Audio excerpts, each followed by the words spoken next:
And I'm going to kick it over. Oh, wait, I forgot. We got to do our welcomes. We're DIIT. See, this is what I meant. I already forgot how to do some things. So we're DIIT. My name's Laura Ogando, Program Manager for the Office of Digital Literacy and Inclusion. Going to pass it over to Lisa. I think Lisa hopped on another meeting shed in the back channel, but she's going to be back in a little bit. I'll go and replace into that. Hi, everybody. You know me. Happy New Year 2021. Wow. Hope everyone's doing all right. I'm excited. We're back. Happy Friday. Oh my gosh. EdTech Program Implementation Manager. We have some exciting sessions lined up for 2021 and can't wait to make that happen. Passing it back to Laura. Thank you.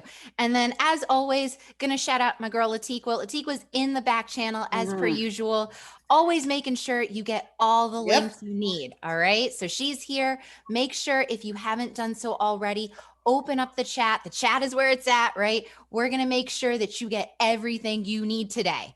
Okay, so with that being said, I'm gonna kick it over to Derry because it's now her turn. Woo! Okay, guys, here we go. Help me to count down this year. 3, 2, 1. Happy New Year! At least once. I have to say, welcome, everyone. Happy Friday. Happy New Year. Shout out to everyone who's on the line today. I know we didn't. It was the first week back, so we weren't able to send out reminder messages. But guess what? In a few minutes, I will introduce a new communication tool that I'm so excited that as long as we're a part of this community, you guys can get the latest information. But with that, I just want to mention that I'm so grateful for this year because it does kick off the beginning of an exciting new year of learning together. But before we get started and I introduce the communication tools, I would love to hear one thing that you learned in 2020 from the Digital Fridays. So I just want to just see exactly what did you guys learn? Just one thing, share one thing, or maybe share a feeling. How are you feeling about our Fridays? Yeah, just drop it on the chat. Let's check it out.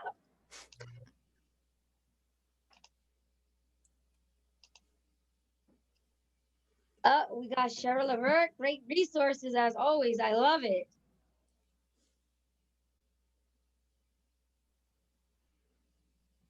Fridays are awesome and needed. Woo! Absolutely. The Fridays are great. Thank you.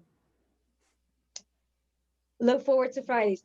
So as you guys are mentioning some of the things, how you feeling about Fridays, I want to share a story, right? For those, and I have here my colleague Diana Miller. Diana, do you want to say quickly hello? Just quickly introduce yourself. Good morning, everyone. As always, I am delighted to be here. I love our Fridays. They are so resourceful. I obtain so much energy because by the time Thursday and Friday come, I'm exhausted. Don't ask me where I get the energy from you guys because you guys are so vibrant, so full of energy, so enthusiastic, and I'm always eager to be part of this meeting. So thank you so much, and I welcome everyone that's here today and continue to spread the word as I continue to do so in my weekly meetings. Thank you so much. Have a great day. I know you're going to have fun today. Thank you so much, Diana. So I want to share a story. So if you guys been a part of the citywide professional developments that we used to have prior, I'm always looking, what are the things that is interesting, right? Is resources. And you guys probably can identify with this. When we want to do big things, we're looking for ways. So who is in our networks, who can provide that free resource, that workshop, that place when we used to have in-person workshops. And we know that sometimes our resources are very limited. When we want to do big things, and I'm all about doing big things. So if you guys remember when we did Summer in the City, we had it at the New York Public Library. We had museums, PDs, PCPDs, FLCPDs. So we're always looking for the big things. Now, I'm mentioning this because as we're reflecting in our times together in our Fridays, I am just so grateful for the next big thing. And that's leveraging our colleagues expertise. And with that, what I mean is, we wouldn't be able to have Friday without our colleagues at DIIT, which is Lisa, Christina, Latiqua, Laura, and Tali from Common Sense Education. I'm always so impressed when she brings more resources. So I just want to just kind of acknowledge this partnership that we have, FACE has. And when I say FACE, we're all FACE, right? We represent family and community empowerment, right? We're central, we're the district, we're at the school level, and we actually are the liaisons to ensure that our parents stay connected. And we cannot do this work without leveraging our expertise from our colleagues and also our CBO partners. So I don't know, guys, if you could turn on your camera, wave, just continue to say thank you to our amazing partners, our amazing, amazing colleagues, because we cannot do this work without you. I actually every day on Fridays when I'm here, I'm like, wow, now I know how to use the QR codes. I'm just always blown away with the resources and information. But best of all, we talk about community, and sometimes people's like, wow, I miss this community. I miss being a part of a community. And I feel like our Fridays, our watch parties is a time that we get together and we continue in our community. It looks different, but I feel you guys. I feel the energy, So thank you all, for joining us on Fridays, on the Wednesdays. And I just can't wait for this new year of transitions, of hope, and more of learning together to build this community for our families. So with that said, I can't wait to share that we now, as you guys, when you came back from the new year, you were introduced for those who were not already a part of the Teams community, Microsoft Teams community. You did receive an email saying that you joined this community. Now, I thought it was awesome because I know with me, I tend to forget this amazing information to how to join in. So it was great to feel like, wow, someone already did it for me. And all I had to say was, yay, I'm here. But unfortunately, it was one glitch. And we know when we want to do something, there's always something. It cannot always be 100%. And that's okay because we don't live in a perfect world, right? It's always a challenge, or there's something that we just got to figure it out. And so with that, we just want to let you know that we did put together this amazing community where we can continue having the conversations after the Friday series, where you can get a one-stop shop, your one-stop shop digital information, as well as all the videos that you would like to see. But not only does our colleagues provide our Fridays, but they have sessions happening every single day. So if you're not a part of the Teams channel yet, please let your PCs know. Please let your colleagues know, other peers, because it is going to be a fun community where we're going to actually have a lot of information.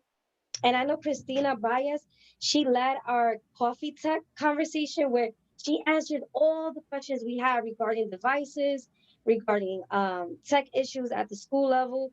So this is like a high level communication channel, right? It's not a second party, it's not a third party venue. It's our DOE colleagues, our partners in this work, our colleagues that are providing this amazing opportunity to connect with us every single day so that we can help equip our parents, that we can have effective communication between us where we're learning together, where we're sharing resources.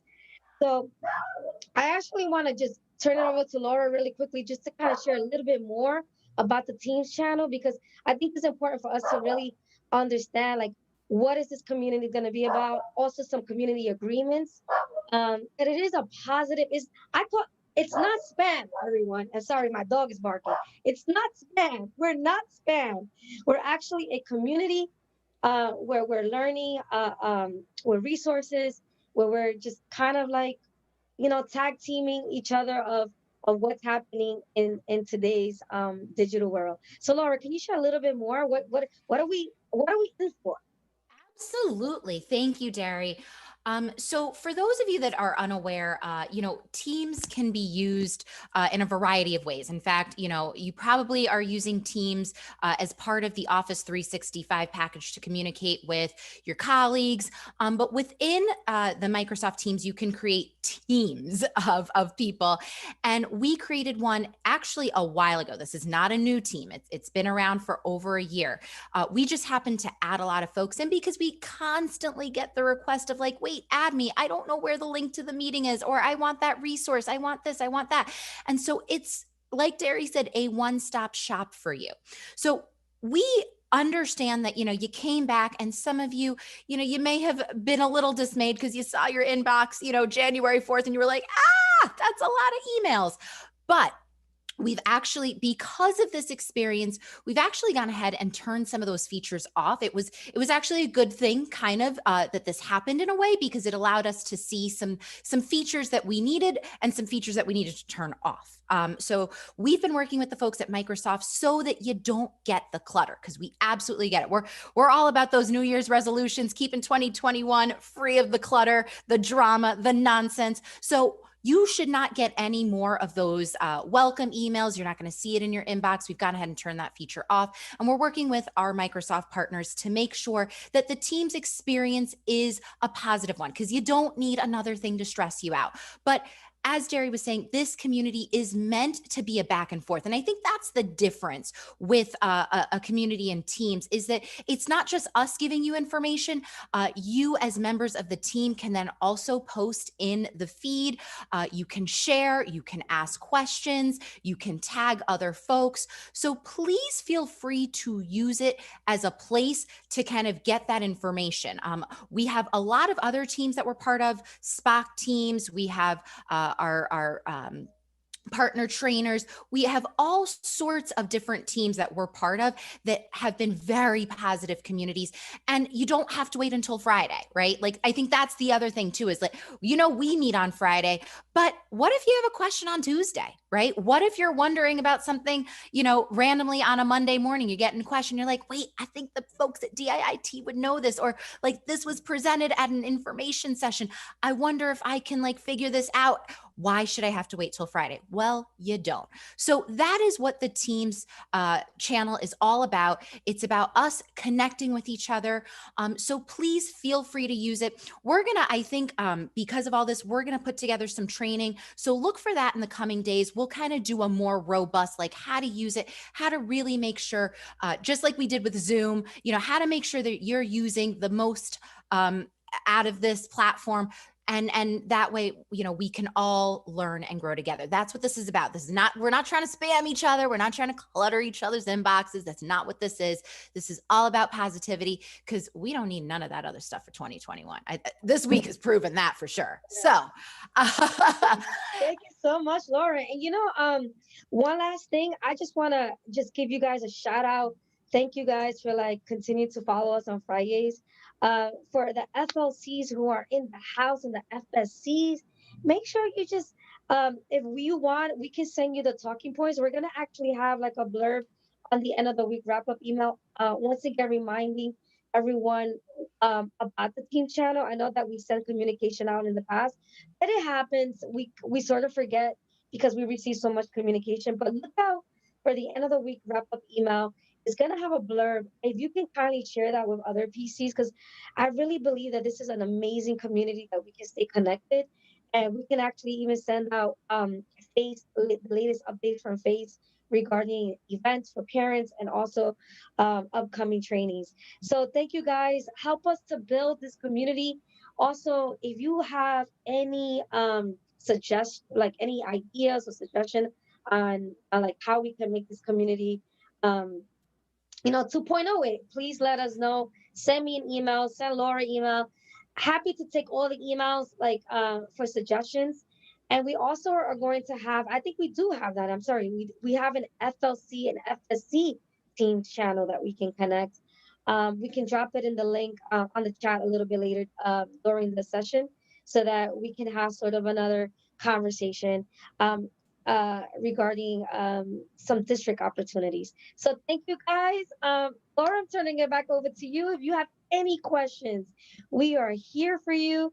we're just excited for this new year, and it's just going to be amazing. So thank you so much, everyone. And thank you so much for your commitment to empower our families and to stay connected. All right. So again, thank you all. I'm now going to turn it over to Tali, and she's got some really important stuff to talk about and share with you. So Tali, take it away.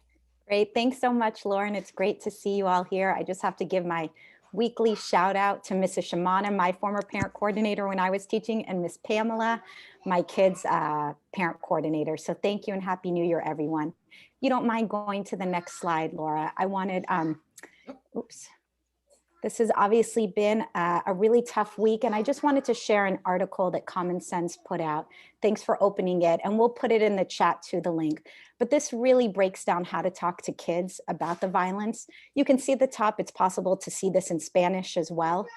And we break it down by age ranges, you know, with the youngest kids really saying, you know, let's not talk about it with them, make sure the TV is off, the radio's off. And then when we start getting to around 8 years old, the first question is really ask your kids, what do they already know? So find out what's going on in their head and how they're processing it. And then of course, we also have advice for teens. So please feel free to share that. I know today's session is going to be talking about social media too. This is a great and easy thing to share on social media. Thanks, Laura, for putting that in the chat. So that's one piece to share. And then the next, kind of in that vein, I wanted to take us back to Wide Open School, which is on the next slide. So something we're really excited about, we now have the translate button. So if we go to Wide Open School in any capacity right now, if we open up that link, you'll see the button at the top, it's the Google Translate button. So yeah, right at the top where it says set language. So you can choose whatever language. So please feel free to share this with your families. I chose an activity I wanted to highlight today from our emotional well-being category. And it's on the slide. It's a kindness challenge. So I'm gonna ask you all right now to take a minute, look away from the screen, to rest your eyes. And I just want you to think about one way that you could show kindness to someone, either in your household or a colleague. You know, this could be sending a note to a colleague, a friend, a neighbor who maybe lives alone, you haven't talked to in a while, just letting them know that you're thinking about them, something you appreciate. As you're taking a moment to think about this, you can feel free to share it in the chat or just keep it to yourself. I also wanted to give a shout out to Miss Johnson from Brooklyn. I think she may be on today, but she reached out to me back in October because she was doing a parent presentation around social media and just wanted to get some resources from Common Sense. And I know there is so much going on, and I just really appreciate that she reached out to, you know, take that extra step. So think about whatever kind of kindnesses we can share. And then the last part I wanted to share with you today, which is on the next slide, is also on Wide Open School, and we'll pop this in the chat as well. But we have a new winter wellness category with a whole bunch of different resources. You can see in front of you, there's these cards of encouragement, which are really beautiful. And we also have this 21-day challenge. So I'm not sure, Laura, if you can click on that and it'll open up the PDF. And just so you can see, sorry, Laura, before you click on that too, you can see that you've got that visit and send. So you can share this directly to Google Classroom, to yourself via email. You can also heart it so you can come back later. But I love this 21-day challenge, and I'm gonna out the DIIT and FACE team. I know we've got some avid worker outers here. I'm not sure if that's a word, but you can see you've got, you know, get planking, daily sit-ups, daily dance party. And again, this is a really nice thing to share on social media. You could share the whole PDF, or it could just be sending out, hey, you know, parent, family, community reminder, let's do this movement together today. How is it going? And it's a nice way to get that feedback from your families too, and kind of solidify that community. So thank you all. And feel free to share any questions or comments in the chat. Oh, yeah, I have a question. Yeah, you mentioned that this is translated in pretty much all the languages. Is if we download, like for example, the 21-day challenge, does that translate the PDF in another language? No, so it's the PDF for that is available in English and Spanish right now. The idea with this was because Wide Open School, it's both for families and directly for kids. Like if you go to the student activities, is that a parent could say, oh, I can see this topic and read about it. But then when you click on the different links, it takes you oftentimes out of Wide Open School. So it might take you to PBS. It might take you to Nat Geo. These types of 21-day challenges, this is from Common Sense. So what I'm hoping is that very soon you will have that translate button on all of our stuff too. So we started with Wide Open School. I'm hoping this also comes to general Common Sense Media and all of our other collaterals, and I will continue to share that feedback. All right, who's ready to do the 21-day challenge? I'm ready. I'm ready to do it on Friday. I'm doing it. Hold me accountable. Hold me accountable, please. Thank you so much for sharing that, Tali. Yeah, and I just want to shout out, I mean, this is huge, this translate button. Tali and the Common Sense team have been working with us. You know, we're all about accessibility. In fact, we're going to talk about accessibility in social media today, but we worked with them to really help provide feedback and guidance. And this is a process. So as Tali said, it's not perfect just yet. You know, not every single resource is directly translated. However, we're getting closer and closer. So, you know, I know that this was something that a lot of you on the call, PCs, FLCs, FSCs, everyone was like, hey, this is great, but, you know, it'd be great if it was in this language, this language. Well, guess what? You now have at least part of that feature available. So, you know, it's a work in progress, and I'm super stoked about this because this is huge, guys. This really, really is. But again, continue to keep that feedback open, share this with your families, and then let us know, because that's how we make things better, right? Like we're by no means saying it's perfect. We know that there's always room for growth, right? So again, thank you for sharing those resources, Tali, especially the resources about how to speak to children about the events that happened earlier this week. That's going to be huge. I know the chancellor provided some guidance. You know, Wide Open School, Common Sense has some great information as well. Please use these resources and share them, because these conversations are happening, right? And we want to make sure that we facilitate that process in a developmentally appropriate way. All right, but, oh, hold on. I think I forgot to hide that slide. All right, so let's get into the how are you feeling? 1 second here while I launch the poll. All right, so we always like to check in. It's been a tough week back. We're probably having all the feelings. I know I think I've had all of these feelings literally like within like the span of a few minutes. Where like I vacillate between like A and like D, and then I'm like, you know, I tire myself out. So, you know, it's okay to have all the feelings right about now. But let us know. You see that poll on your screen. And I'm gonna be real honest today. I think I'm typically F. I'm usually Diana, where I'm just like cheerful and happy. I'm not gonna lie, I'm feeling a little E. I'm feeling a little tired. It's been quite the week, but you guys give me life and energy, and I really do mean it. And I'm so grateful that we have this group. Someone in the chat said we need a all of the above option. I'm tending towards that too. You know what? We're going to have to add that, right? H is going to be everything. Laura, you're going to be the representative for that picture. Right? All the feelings all at once. But, you know, just for those of you who are new on the call, who haven't been part of this and who haven't seen this, it's good to check in, part of just social emotional well-being. You know, if you're running trainings for families, it's good to check in as well. You can do something like this where, you know, our team got together when we were launching this, and we did like a quick, just everyone make a face, make a feeling. And then we did a screen grab. You could do something similar, or you could use like emojis from the internet, but it's just a good practice to check in. I think, you know, with everything happening right now, don't make any assumptions. You know, sometimes people aren't asked this often enough, like just how are you doing? So we like to do that. I'm going to give you 2 more seconds and done. And I'm going to share the results. And wow, interestingly enough, we are tied for tired and happy being our most popular feelings right about now.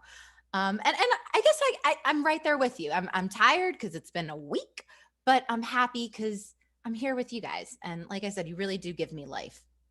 So let's go ahead, because we have one more poll before we get into our session today. And 1 second here, I'm going to launch this for you. And I actually made this one in which you can click on multiple options. So you're going to see kind of what sessions do you feel are most pressing for your needs right now? What are some topics that you would like to see? So we have several classes that you can pick from. Feel free to, like I said, select more than one option. I actually turned that feature on. That's something that you can do in Zoom. You can make things multiple choice. So feel free to be like, I want to learn about all of them.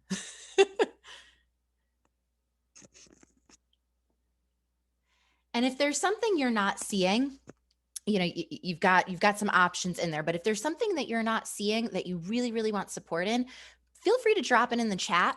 You know, we're always taking suggestions. Something that's not on there, but Lisa actually mentioned a little while ago.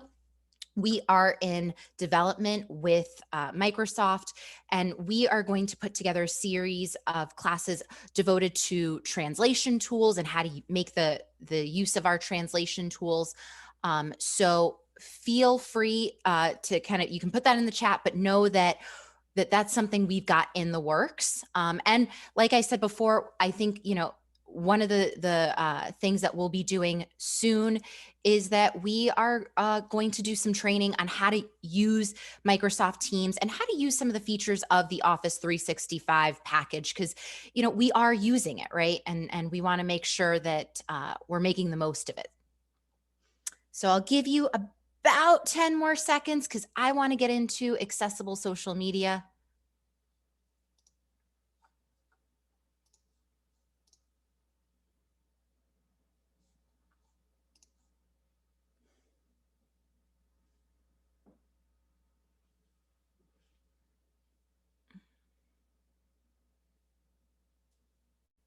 All right, and last couple moments. And all right, and I'm going to share the results with you guys so you can see what's on deck. And I see a lot of folks wanting some best practices for remote facilitation. That's awesome. And we actually have that class ready to go. So we will definitely put that on deck for you guys. And Christina has been putting together the most phenomenal presentation on organization with Google Drive. We were looking at it a couple of days ago, and it is on point, guys. So that's coming to you soon, I promise. And we know right now, like, New Year's resolutions always start, you know, strong with the organization, but we're going to bring that to you. We want to make sure that we're not cluttering things up, right? So, amen. Absolutely. So your girl Christina is going to have that coming very, very soon. And I think it's going to be revolutionary. It's going to change your life, and it'll make you more efficient for sure. So continue. If there's stuff that you want to see, continue to pop that in the chat. But at this point, guess what? We are ready to get started. So hold on. And before we get started, really quickly, I just want to also add that starting next week, the first 15 minutes is going to be dedicated to a family engagement practice online. So we're excited. We're going to reveal a colleague, a parent coordinator who is actually utilizing digital tools to promote family engagement. So next week we will see a best practice online with using virtual facilitation. So can't wait to share who will be providing our next best practice online. Love that. We started that like right before the end of the year. We had Lori share, we had Abigail share, and it was just so phenomenal. So that's a practice we're going to keep going. So thank you, Derry, for highlighting that, because that's going to be huge. But we are now ready to dive into accessible social media. I'm super pumped about this. You know, I know that a lot of you are using social media in your school. We did some presentations on this before the break on how to be utilizing social media. And we specifically also, I think, looked at Facebook. But one of the things that we're going to be doing today is thinking about how when we post on social media, we can be taking advantage of some of the accessibility features. So we want to make sure that when we're posting, just like with our websites, right? And you guys know that compliance date just passed, but you know that with websites, we need to make content accessible. Well, guess what? That extends to all your digital content, including your social media, right? So you want to make sure that you know how to add those elements of accessibility because oftentimes we just don't know. But they are there, and social media, the platforms continue to get better and better, more robust. So knowing how to add these elements will ensure that your content is accessible. So that's what we're going to be doing today. And in today's session, you're going to be able to do two things. One, you're going to learn how to post accessible content in the popular social media platforms. I call them the big three: Facebook, Twitter, and Instagram.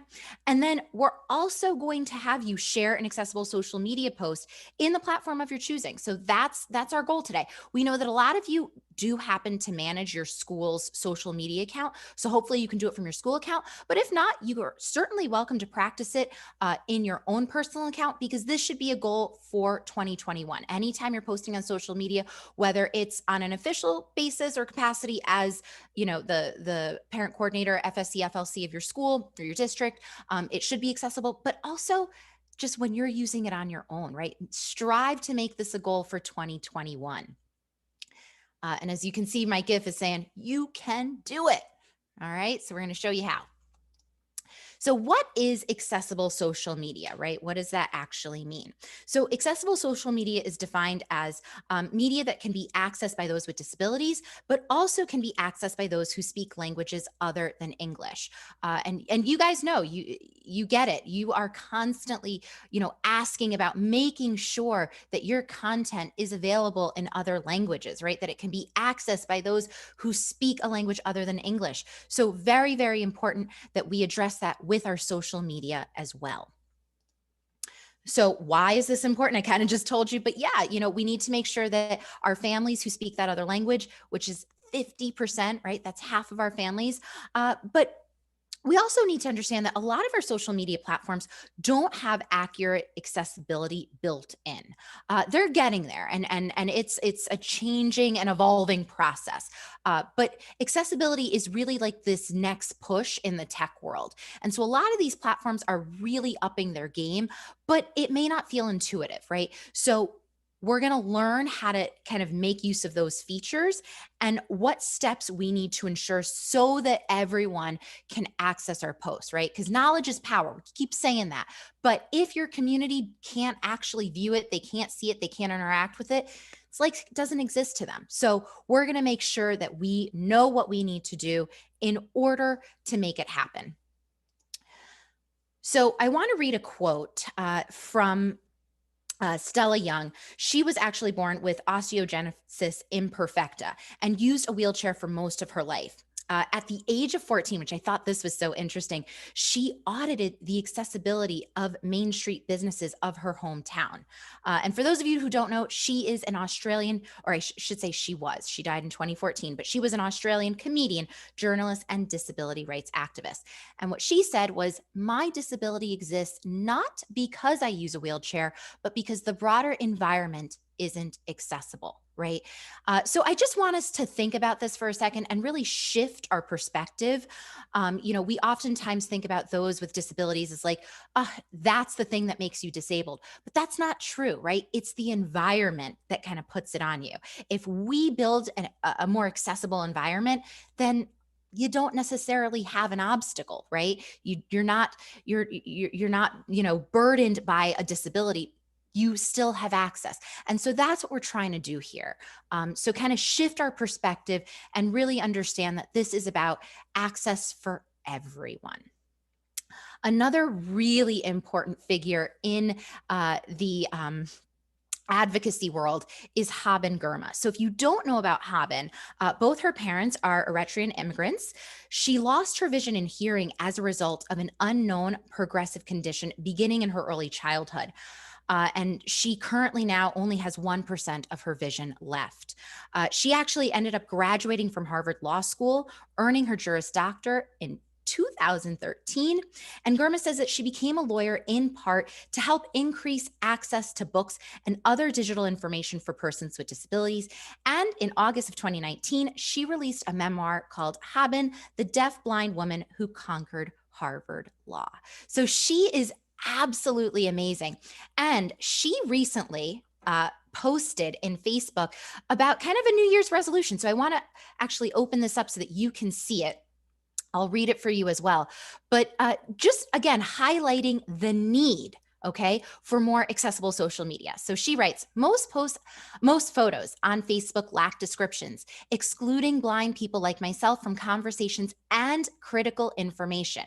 The computer programs blind people use to navigate apps can read the text in your status, but the programs miss important details in photos. Start 2021 with a commitment to include image descriptions with your photos and help increase accessibility on Facebook. You don't need to describe every leaf in detail. Write 1 or 2 sentences describing the main point of the image. So here is her photo. I am an Eritrean American woman wearing a face mask, multicolored dress, jean jacket, and holding the harness of a German Shepherd seeing eye dog. We're standing in the sun on top of a dry, grassy hill with views of the neighborhoods stretching down to the bay in the distance. But wait, there's more. The sunlight creates shadows on the grass, one for me, one for my dog, and one for the person holding the camera. So in case you're not understanding why this is so important, Haben Girma really hits this home. And so I hope that this is, I know we all start the year with a lot of different, resolutions wanting to do better, but this is an easy one. I promise you. Make that commitment to making more accessible social media. It matters, especially now when we're trying to communicate information. We want to make sure we're not leaving folks out, right? We know that a lot of our photos have critical information. We want to make sure it reaches everyone. And wrong slide deck. Hold on. In case you want to see this in action, this is Haben and my boss, Lisa. I'm going to show this video just to kind of get a sense of why this is so important. So 1 second here.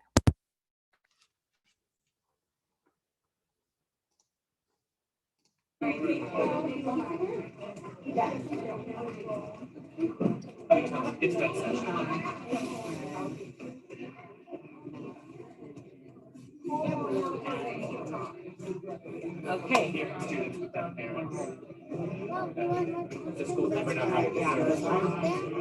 So whenever there's a disability-related story, try to frame it in a respectful, positive way, and also make the tweet accessible. So if you're posting a short video, make sure the video has captions. If you're posting a photo, use Twitter's photo description feature to add an alt text to add image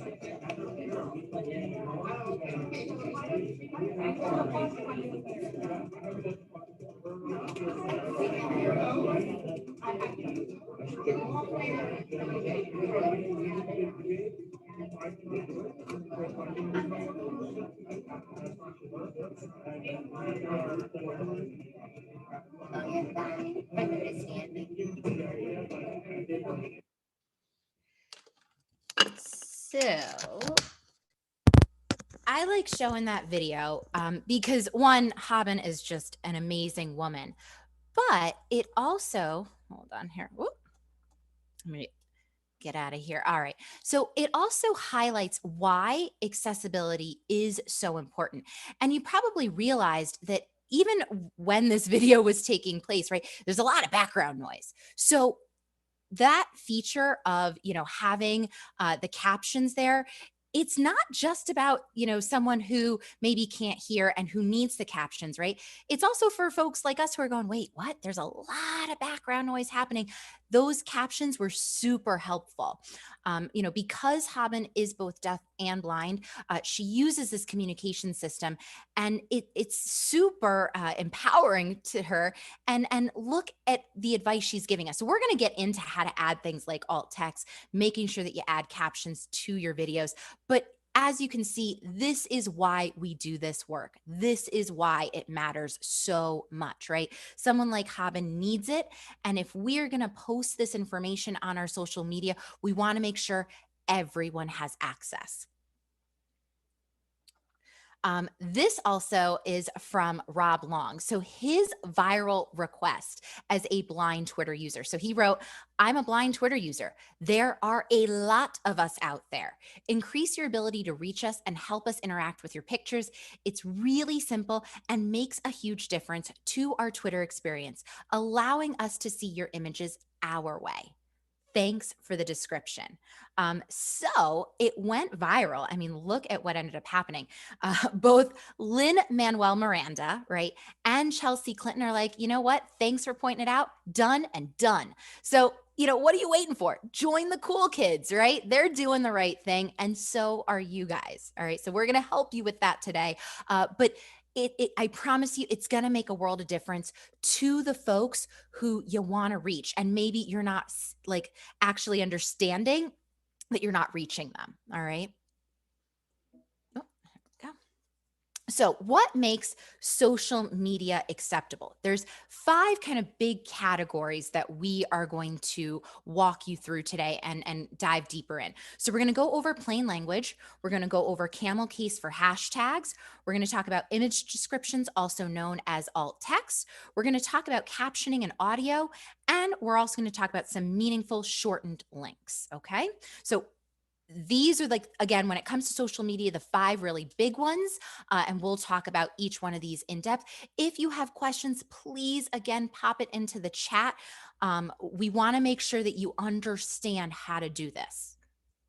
So the first one is plain language. So plain language is defined as language that can be understood the first time it is read, right? And we know that oftentimes educators and school folks, anyone in education really, we tend to write at a very high academic level, using a whole lot of fancy terms and writing in a way that's just well beyond what most people can read. So instead, we want to write in plain language. So that means avoiding a few things like acronyms, which, I say it all the time. In the DOE, we are an alphabet soup, right?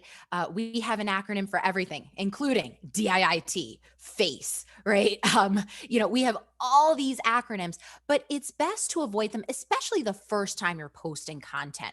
Then in the comment thread, you can certainly start abbreviating, but when it comes to acronyms, it's best to spell it out the first time around, so that folks know exactly what you mean. We also want to avoid abbreviations. We want to avoid jargon, edu jargon, academic jargon. The one I like to call attention to all the time because it's so just persistent in our world, scaffolded instruction. I hear that term all the time, and I like to call out to folks, think about what that means, right? Like, we're talking about a construction word and an education word and putting those two together. Think about a family that's then reading that in another language. Probably doesn't make a lot of sense, right? I don't know what scaffolded instruction translates to in Chinese or Urdu or Russian, but I can't imagine that someone's going to actually know what we mean by that. That's one of those like edu jargon words that is meaningless. So avoid it, right? We don't want to use the jargon of the DOE and the education world. We want to also avoid lengthy words and sentences. Again, boil it down to what you really mean, right? Why use, 20 words when you can use 10? So kind of keep it simple, right? That old adage. We want to avoid the passive voice, and we want to avoid ableist language. Now, if you're wondering what that means, we do have a link that will take you to an article more about it, but just a couple examples, things like the economy has been crippled by debt, or you'd have to be insane to want to invade Syria, or they're just blind to the suffering of other people, right? Or only a moron would believe that. These are ableist terms, right? So instead of saying things like the economy has been crippled by debt, we can say the economy is suffering a depression, or, the economy is on a downturn. That's, not invoking any type of ableist language. We're being, not attaching it to a particular type of physical capability. So just kind of keep these things in mind. Again, if you're wondering what that means, we do have an article that breaks it down even further. So here's an example just to kind of put it in perspective. Our non-plain language example, right? It is imperative that ICT and all pedagogues include UDL at all levels of instructional support. So think that through for a moment. First of all, is a mouthful, right? Imperative, pedagogues, right? I mean, we're already using those fancy words, right? Pedagogues, like, can't we just say teachers? And then we've got two acronyms in there, ICT and UDL. Folks might not know what that means. So let's make that more plain language, right? Instead, we can say things like universal design for learning isn't just for students who struggle, it's for everyone. Way easier to understand, right? So just kind of keep this in mind. This is what plain language is all about. And if you need more support, we have it available to you. I just want to call this out. It's available on demand. We can pop this link into the chat. If Latiqua can do me the favor of putting in our on demand, we have a whole instruction sheet on how to get access to the Otis platform, but you can watch this video. It's absolutely free to all NYC DOE employees, and you can learn more about plain language. It's super important, okay? So Latiqua, I see just pop that link into the chat for you, and that'll show you how to access. We have several on-demand classes that I'm gonna plug as we go through this, but if you wanna learn more about each one of these elements, I highly recommend you check out those on-demand classes. All right, so our next feature that we need to think through when we're posting social media is hashtags, right? Now, you guys already know social media makes use of hashtags to help organize and curate information. However, it can oftentimes feel like a puzzle to solve because you don't include spaces. I think back to my mom years ago, like 15 something years ago, when like cell phones were a big thing, and you had T9 for texting. I'm really dating myself. You guys might remember T9, but you had to like press a certain button several times to get to the letter you needed.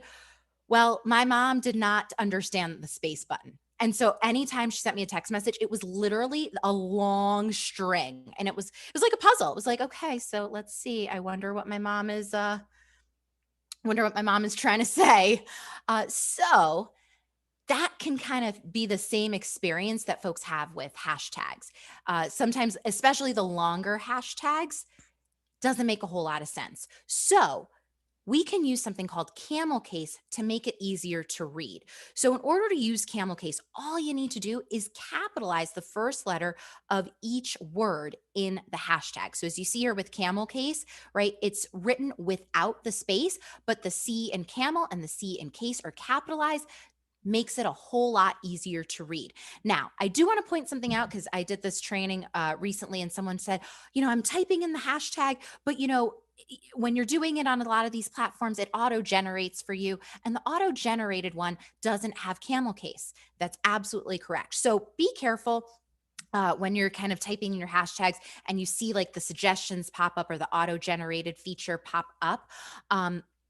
Instead, type it out yourself so that you can include the capital letters. I know we're all about, efficiency and easy, but guess what? Again, social media hasn't necessarily made some of these features built in. So when you're going to type in that hashtag, rather than, use the one they're suggesting, even if it's the one you want, type it yourself so that you can add in those capital letters. So here are some camel case examples, right? So we've got our not camel case, and then look, our camel case. Those two C's are capitalized. Follow Friday, right? Instead, the two F's here. If you're talking about acronyms, you can go ahead and keep all the letters in the acronym capitalized. So for UDL chat, see how it's written here with the UDL all capitalized, right? And then chat lowercase. And then we have not so easy to read versus super easy to read. So camel case is one of those things. I mean, you can instantly do it and add it to your post, and it's going to make a world of difference. I promise you. Because sometimes I'll even look at a hashtag and I'm like, huh? Like, what does this say? And, being a letter or two off it will definitely change the way you read the hashtag. And I've had that happen to me before where, it's like, ooh, if I attach that S to the end of the word versus at the beginning, changes the meaning of the hashtag. So think that through as you're doing this, because it's going to make it easier for people to understand what that hashtag actually means. All right. So our next feature that I want to discuss with you is captioning and audio. So this is particularly important with videos. And we saw that just a moment ago with the video from Haben. For those of you that, were having a hard time hearing, because again, there was a lot of background noise, right? Captions are super helpful. So making sure that you have captioning in your videos will be a huge game changer. If you're using something like YouTube Studio, which I know a lot of you use to help upload your videos, YouTube Studio will do it for you.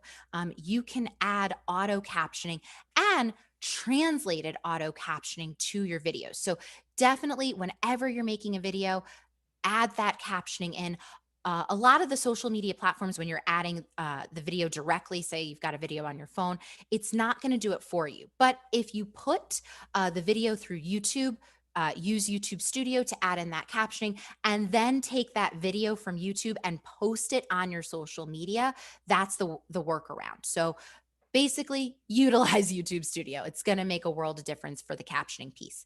Now, in terms of audio description involves the accessibility of the visual images of, say, something like theater, television, movies, and other art forms for people who are blind, have low vision, or otherwise visually impaired. It's kind of like a narration service. It's provided at no additional charge to a patron that attempts to describe what the sighted person takes for granted. So those images that a person who is blind or visually impaired formerly could have experienced only through whispered asides from a sighted companion. So in places like theaters, museums, and accompanying television, film, and video presentations, audio description, commentary, a narration which guides the listener through the presentation with concise, objective descriptions of new scenes, settings, costumes, body language, and other sight gaps. And these are all things that, can be slipped into portions of dialogue or song. So it's something that is on the forefront. Audio descriptions really are going to be the next frontier. So just kind of something to be aware of. It's not necessarily something you're going to add right now, but this is something that hopefully social media is going to be adding soon. Okay. And like I said, we're going to keep plugging those on demands, but video captioning, and I should say translated video captioning, both of those classes are available on demand. So if you want to learn more, right, and how to do it, because you're like, wait, you mentioned YouTube Studio. Are you going to show us? I'm not, but you can learn on your own with those on-demand classes. All right, so link shorteners is our next way to make sure that our content is accessible. So link shorteners are especially helpful because what they do is they take that long URL and shorten it. So right now you can see up at the top, I have this long URL, right? I'm sharing from a Google slide presentation. So this is, if I were to share this entire link, a screen reader would read docs.google.com/presentation /lowercase d /1 uppercase R, uppercase C, lowercase d, uppercase Z, uppercase D. You're probably like, oh my God, Laura, stop. Right? Don't read that long URL. But oftentimes that's what a screen reader is going to do. So instead, you can use a link shortener. And it's going to do a few things for you. It's going to save some characters, okay? It saves minds from those annoying screen readers reading every single character, and half of it is gibberish, right?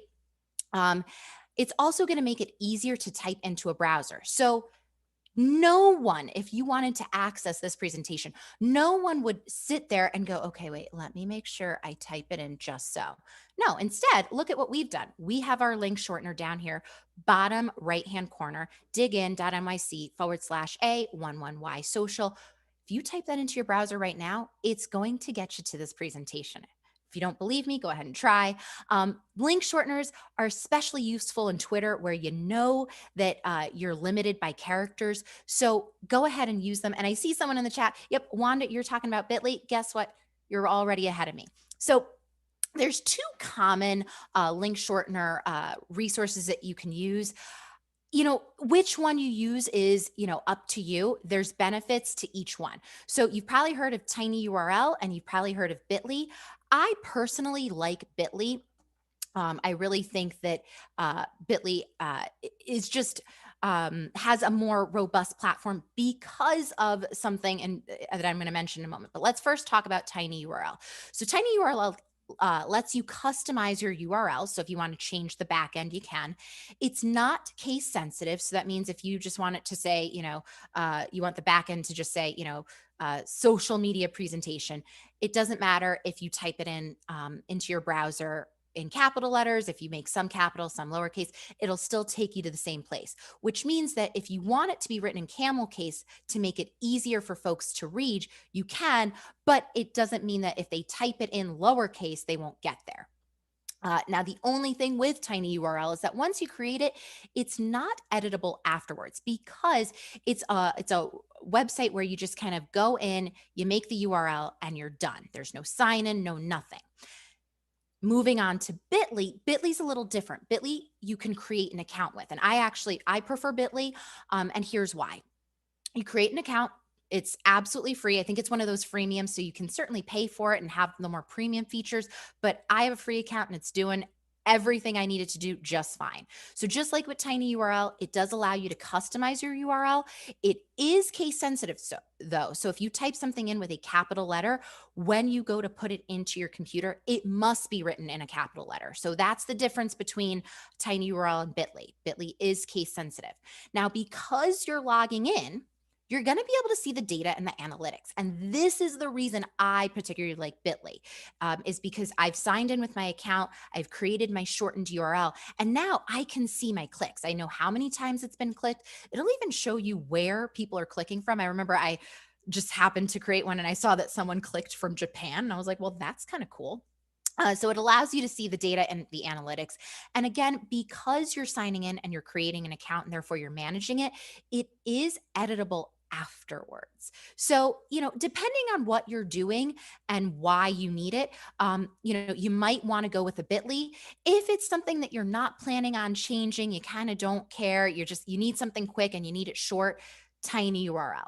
But again, we're not here to advocate for either one, but link shortening in and of itself is helpful when you're using social media. All right, so our next element of accessibility is image descriptions, also known as alternative text or alt text. And remember, this is important because, users that are blind, they're not going to be able to access the content that's in the image, right? So images without that description, they basically don't exist, right? It's an unfinished story. And as Haben said, blind individuals miss your content completely, right? If there is no description, that photo for a blind individual may as well not even be there. Okay. So super, super important that you are adding image descriptions, especially because we know that many images contain important information. You guys are posting, flyers, you're posting, images that are showing, screenshots of how to do something, right? So that image has content, it has information. We want to make sure that we provide a description so that folks know what's happening. So let's now get into the different platforms and thinking through the accessibility in Twitter, in Facebook, and in Instagram. We're going to go over all three super quickly. So in order to access the accessibility in Twitter, you're going to need to go into the settings. All right. And then this is just to be clear, things look different on like the website versus the app. So sometimes you might be noticing like, I'm on a mobile device. It's in a slightly different spot. So this is, just to be very clear, this is if you're on the website or browser version of Twitter, not on the mobile app. But either way, you're going to go into settings, you're going to go into the general area and go to accessibility. All right. And then what you're going to want to do is make sure that you turn on these different elements. So you can increase your color contrast, you can compose image descriptions, so you have to check that off. And you can also reduce motion. Now, if you're wondering why, that is a feature for folks, sometimes individuals who suffer from seizures, rapid motion and whatnot can actually induce a seizure. So you can actually check that off to reduce motion. Again, this is important information if you want to help folks who are using Twitter and they're like, I don't know how to do this, I don't know how to turn these settings on. It's all in the settings, okay? And that's what we meant. Like, it's not just integrated in, it's kind of an extra step. And I see Lisa's comment, one day our hope is that it is by default, right? You don't have to do this extra step. It's just built in. But right now, you got to take that extra step to turn it on, right? Because by default, these things, they're all unchecked. Okay, so that's why we're kind of showing this. These things aren't just automatically on. So if you're going to your Twitter and you're like, I don't see the ability to add alt text, it's because in the settings, you got to turn it on and then you can add it. But once you do this, okay, you will then be able to add alt text. So here is, an image has been added. Down below, once you've turned this on, okay, you'll see the ability right here to tag someone. But then if you have that alt text on, you'll see the ability to add a description, okay? So when you click on that, it'll open up this box to add your description, and you can add whichever description you would like. Now, I'm of the mindset that social media is fun, and so make your description fun, right? I mean, we could certainly keep it simple and say, dog sitting on a couch. Or, right, we can have a little bit more fun and say, extremely handsome mini schnauzer on a couch. So, think through what seems appropriate. You certainly wouldn't want to have humor in every single, alt text description. But if it feels like a fun post, you can add a little humor into it. I will tell you right now, folks who need alt text appreciate the humor. Okay. So you can certainly put in things like extremely handsome mini schnauzer on a couch. And he absolutely is handsome. This is Otto von Schnauzer. This is Lisa's dog, and he is absolutely the cutest. So once you add in the description, you click done. Now, I do want to be really intentional because, you saw Haben included her description within Facebook, and that's certainly one way to do it. But with Twitter, remember, we're limited by character. So you wouldn't necessarily want to put the alt text as part of your message because it's going to eat into your character limit. Remember, you're limited to 280 characters. Notice how when you add in the description, look, you're not limited by the 280. You're actually given a whole lot more. So in Twitter, really do make use of that alt text. It's going to be helpful. And that way you don't have to shorten your content that you're posting because you've added alt text. Okay. All right. So if you're like me, I love GIFs. I think they're really fun. And, I think that they jazz up. I mean, you've seen it. They jazz up your presentations. They're great for social media. They're great in the chat. I know Zoom doesn't have GIFs, but Microsoft Teams does. And I use them all the time. But it used to be that if you wanted to use a GIF, you didn't have the ability to add alt text. Well, guess what? This is what I mean when I say these social media platforms are getting better and better, because now instead of having to take up valuable space in your content to describe the alt text, okay, you can go ahead and add in the image description. Same process for images, right? So again, this is in Twitter, same process. You're going to see underneath that add description, and then you can add the description the same way that you do for pictures. You add it in. So 3 dogs giving applause.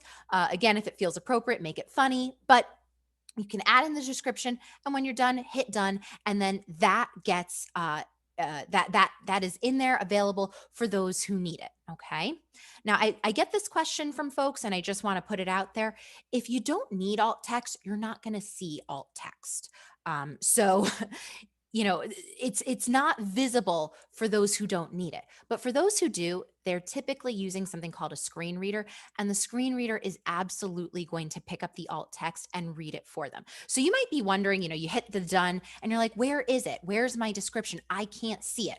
You're not going to see it. It's kind of, you've put something on what's called like the back end. It's in there, but most users, let me restate that. Most sighted users are not going to see it. Instead, what you are going to see is when you've added in any type of alt text to both an image or a GIF, you'll see this little ALT in the corner. That lets you know you've added it, but it won't actually typically write it or display it for you. Okay. So just want to throw that out there so that folks understand the way it works. All right, so let's get into image descriptions for Facebook. So again, sticking with the mini schnauzer theme, right? So in Facebook, what you're going to do is you'll add your image, and then you're going to right click. Okay. You're going to change the alt text. So there's no settings to turn on with Facebook, but you will have to go in and change the alt text. And what you're going to want to do is override generated alt text. Now, let me explain why. Okay. Generated alt text typically isn't accurate. If you've taken some of my sessions with me, I've talked about this. Generated alt text uses AI, artificial intelligence. And so it's kind of, it's predicting what that is. Oftentimes the predictions, they're, it's not necessarily that it's wrong, but what AI misses is the context in which you're using the image. Okay. So you're not going to know, I should say Facebook's not going to know the way in which you want to use this image. They may not be predicting the best alt text. So instead, you're going to override the generated alt text and you type in your own. So again, here is, and Otto, for those of you that don't know, Otto's got a very human name, Otto von Schnauzerstein, in the courtyard grass of his Florida home with an orange and yellow ball. Okay. So with social media, feel free, have fun with your alt text. It doesn't need to be super buttoned up, but it also depends on the type of post that you are generating. All right. Once you type in that alt text, you hit save. And then again, it's there for those who need it. You may not necessarily see it, but once you've changed it, it's going to be there for the user that needs it. And their screen reader is going to pick up on it. Okay. So here are image descriptions in Instagram, okay? I told you we were going to go over the big three. So with Instagram, again, it's in the settings. You're going to have to go into the advanced settings, write your alt text, and then add it in. So here, again, sticking with the dogs. We love dogs. Elliot, the dog, laying on a bed with his Henry the hippo stuffed toy. Okay, so you can feel free to get as descriptive as possible, depending on what you're doing, have fun with it.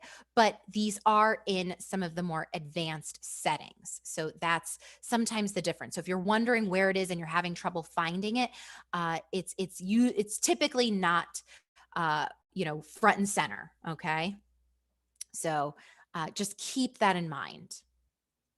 And if you want to learn more about alt text, it is one of our on-demand classes. It's actually the shortest one at 13 minutes. It's a quick class. So if you want to learn more about alt text, I highly recommend you check it out because alt text is needed for all images, not just on your social media like Facebook, Twitter, and Instagram, but you really also want to make sure it's on your website. If you're including images in a presentation, it should have alt text as well. If you've got, say a flyer or a document of any kind and you're adding in images, you need alt text. So if you want to learn more about alt text, I highly recommend check out that on-demand class. All right, so I think I've given you all the tools. So let's do some hands-on. All right, we are going to hopefully help you compose a post on social media, you can, maybe start by thinking about something that you want to share that you learned today. Maybe you've already got a post queued up. You were planning on sharing it today anyway, but now you're going to jazz that post up, making sure that you've got those accessibility features in it. And then think about where you're going to share this. You now have the tools to be able to do it in both Twitter, Facebook, and Instagram. So take a moment and think through which is your preferred platform. Maybe you're going to do it in all three, which, more power to you. We love that. So kind of think through which platform. And we were very specific. We covered Facebook, Twitter, and Instagram. We don't really recommend some of the other platforms like Snapchat or TikTok.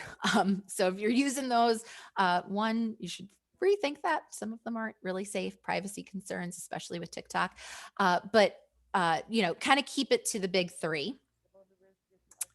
And then think about, like I said, something cool that you learned today. Draft your post, include, right, those elements, and then don't forget your hashtags. And one really fun thing, I'm going to just skip ahead for a second. If you tag us on Twitter, we will absolutely retweet you. Why not? So I've included our Twitter handles. Most of us maintain active professional Twitter accounts. So I've got myself, Christina, Lisa, and Tali from Common Sense Media. You're certainly welcome to tag us in your tweets. Please use our hashtag MIC Schools Dig In. You're also welcome to use A11Y. That's actually the hashtag that's very common for accessibility. You're also welcome to use accessibility or digital accessibility. Remember camel case, right? Think about also your school's hashtag. You may realize that maybe your school's hashtag isn't currently using camel case. Guess what? You can go ahead and start using that right away. So if you're realizing like, oh, we don't typically do that with our own school, change it. It's not going to change the hashtag. When you type a hashtag in with capital letters versus lowercase letters, there is no difference. It will take you to the same content. So might as well just make it more accessible. I should have said that before, but it's the same hashtag. So if you're realizing, the one you use for your school or for your district isn't written that way, go ahead and change that. Now I see some folks in the chat saying, it's my principal that manages our social media. No big deal. If you have your own and you feel comfortable, remember what I said, this is not just for only school. Really think when you're posting on your own personal social media, think about your audience, right? Think about who could potentially be viewing your stuff. So if you feel comfortable, you're certainly welcome to practice with your own account. If you don't manage a school account, you're still welcome to tag us if you would like. But just keep that in mind. This is not just for school. This is for any time you're using social media. Okay. So if there are any questions at this point, I want to pause right here. I know that we're getting close to time. Folks are saying they're having to run. If that's the case, don't worry. Remember, we record our sessions. You're always welcome to view the recording. We'll post where you can get that information in the team. I want to make sure that you get your questions addressed. So hopefully folks are taking a moment right now, like I said, drafting that post in their preferred platform. Feel free to use those hashtags, and feel free if you're using Twitter, because these are for Twitter, not for Instagram or Facebook. But if you're using Twitter, feel free to tag us.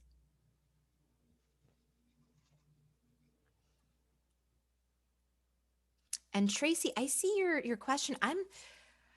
I'm really not sure what the school DUNS number is. I have never seen that before, so I'm so sorry. I think maybe Tracy can reach out to her borough tech director and see if they can help her. I have heard of this. I don't remember the answer, but the borough tech director might be able to know, and I'll drop a link to the contacts for borough tech directors in the chat. Thank you. I've reached out to everybody and nobody knows. Oh boy. I remember someone else at the DOE had this problem a year or so ago. So hopefully your tech director will know, and I'll share that momentarily. All right, thank you so much. And I see Ronnie is asking about, I'm, all very new. How do I know if I'm a member of the team? Here's what we're going to do. We've got our remote attendance. It just got posted in the chat. Make sure to click on that to count as your attendance for today. We're going to go ahead and make sure that everyone that signs in to our attendance is added to the team as well. So by signing attendance, we'll kind of do a cross check and make sure that if you're not part of the team, we're going to go ahead and add you.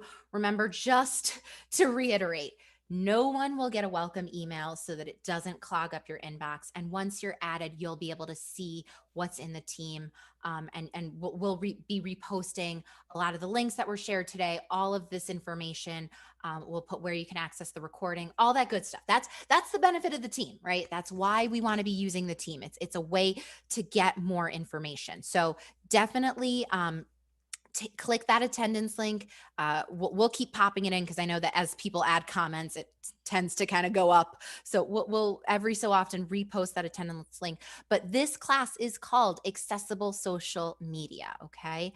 In fact, I'm going to take you guys there so that you can see it. And it's all the way up at the top. It is the second class. So Accessible Social Media, okay? Fill this out, and then you'll get a follow-up email for those of you that do need CTLE. You'll get that follow-up email. And then, like I said, we'll cross-check for those of you that are filling out the attendance today. We'll cross-check the folks that are filling it out. We will then add anyone who's not part of the PC team to it. I promise you, you're not going to get spammed, okay? Know that was a big concern. You're not going to get any welcome emails. No one's going to be replying all. Don't worry. It is a feature we've turned off. And as I stated, we're working with our folks at Microsoft to make sure that teams are set up in such a way that, it's not cluttering anyone's inbox. It's the last thing we want to do. Thank you so much, Laura. Again, this information is so valuable and so important to understand and bring awareness. I'm like, wow, who would have thought that we can provide accessible information with using our social media accounts? So I really appreciate that. In a time that we want to make sure that we provide equitable information to all. I think this session was very, very, very, very needed. So thank you again, Laura and team. This ends our session. It's 11:18.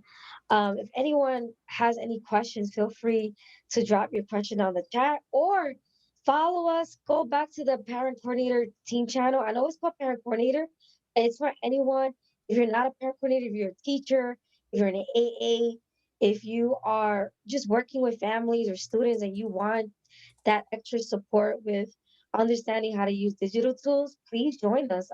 We welcome everyone. This is information that, you can use in any type of, whatever your title is. So again, I want to just thank Tylee, Lisa, Laura, Latiqua, Christina, and my colleague Diana for today. And we thank you, our FLCs, FSCs, parent coordinators, teachers, AA, everyone is on the line today.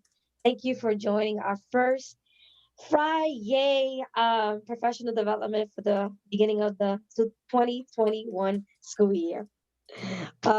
With that, just want to make sure that everybody just, if you guys can sign in, so we have attendance for today, and fill out the survey. And you can unmute yourself now. I think that we're going to stop. Yeah, we can go ahead and stop recording. I'll do that.